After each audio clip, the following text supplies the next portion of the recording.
السلام علیکم۔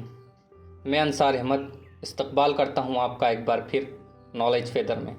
دوستوں، یونٹ 4 اردو نظم کے تمام شعراء پر مبنی ویڈیوز ہمارے چینل پر اپلوڈ کی جا چکی ہیں۔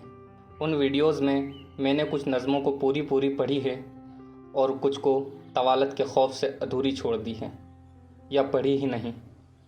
یونٹ 4 اردو نظم کے ان تمام شعراء کی نظمیں جو ادھوری رہ گئی تھیں یا پڑھی ہی نہیں گئیں، انشاءاللہ اب ان سب پر ویڈیوز بنا کر اپلوڈ کی جائیں گی۔ آج ہم علامہ اقبال کی شامل نصاب نظم لینن خدا کے حضور میں پڑھیں گے۔ ان نظموں کے مختصر خلاصے میں آپ کو سابقہ ویڈیوز میں بتا چکا ہوں، آپ ان ویڈیوز کو بھی دیکھ لیجئے گا۔ ابھی ہم صرف نظموں کو اس غرض سے پڑھیں گے کہ انہیں سن کر یاد کر سکیں۔ ڈاکٹر علامہ اقبال کی شامل نصاب 4 نظمیں لینن خدا کے حضور میں، ذوق و شوق، لالائے صحرائی اور ساقی نامہ، یہ ان کے دوسرے شعری مجموعے بال جبریل میں شامل ہے، اور ایک نظم شعاع امید ان کے تیسرے شعری مجموعے ضرب کلیم میں شامل ہے۔ پہلے ہم بال جبریل کی نظموں کو پڑھیں گے، پھر ہم شعاع امید کو دیکھیں گے۔ یہ ہے علامہ اقبال کا دوسرا شعری مجموعہ بال جبریل۔ بال جبریل پہلی مرتبہ 1935 میں شائع ہوا۔ یہاں پر آپ ایک شعر دیکھ سکتے ہیں: پھول کی پتی سے کٹ سکتا ہے ہیرے کا جگر، مرد ناداں پر کلام نرم و نازک بے اثر۔ یہ سنسکرت کے مشہور شاعر بھرتری ہری کے شعر کا اردو ترجمہ ہے، جس سے علامہ اقبال نے اپنے شعری مجموعے بال جبریل کی شروعات کی ہے۔ علامہ اقبال کی شامل نصاب نظم لینن خدا کے حضور میں 22 اشعار پر مشتمل ہے۔ سماعت فرمائیے۔ اے انفس و آفاق میں پیدا تیرے آیات، حق یہ ہے کہ ہے زندہ و پائندہ تیری ذات۔ میں کیسے سمجھتا کہ تو ہے یا کہ نہیں ہے، ہر دم متغیر تھے خرد کے نظریات۔ محرم نہیں فطرت کے سرود ازلی سے، بینائے کواکب ہو کے دانائے نباتات۔ آج آنکھ نے دیکھا تو وہ عالم ہوا ثابت، میں جس کو سمجھتا تھا کلیسا کے خرافات۔ ہم بندے شب و روز میں جکڑے ہوئے بندے، تو خالق آثار و نگارندہ آنات۔ ایک بات اگر مجھ کو اجازت ہو تو پوچھوں، حل کر نہ سکے جس کو حکیموں کے مقالات۔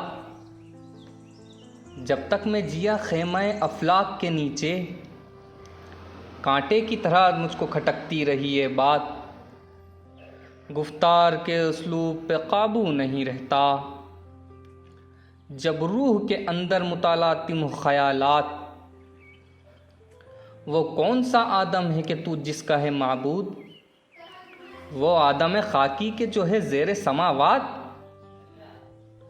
مشرق کے خداوند سفیدان فرنگی، مغرب کے خداوند درخشندہ فلزات۔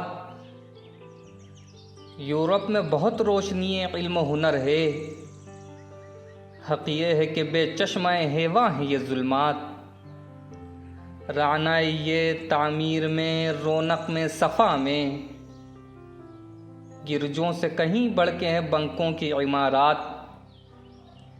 ظاہر میں تجارت ہے، حقیقت میں جواں ہے، سود ایک کا لاکھوں کے لیے مرگ مفاجات۔ یہ علم، یہ حکمت، یہ تدبر، یہ حکومت، پیتے ہیں لہو دیتے ہیں تعلیم مساوات۔ بیکاری و عریانیوں میں خاری و افلاس، کیا کم ہے فرنگی مدنیت کے فتوحات۔ وہ قوم کے فیضان مساوی سے ہو محروم، حد اس کے کمالات کی ہے برق و بخارات۔ ہے دل کے لیے موت مشینوں کی حکومت، احساس مروت کو کچل دیتے ہیں آلات۔ آثار تو کچھ کچھ نظر آتے ہیں کہ آخر تدبیر کو تقدیر کے شاطر نے کیا مات۔ میں خانے کی بنیاد میں آیا ہے تزلزل، بیٹھے ہیں اسی فکر میں پیران خرابات۔ چہروں پہ جو سرخی نظر آتی ہے سرے شام، یا غازہ ہے یا ساغر و مینا کی کرامات۔ تو قادر و عادل ہے مگر تیرے جہاں میں ہیں تلخ بہت بندہ مزدور کے اوقات۔ کب ڈوبے گا سرمایہ پرستی کا سفینہ، دنیا ہے تیری منتظر روز مکافات۔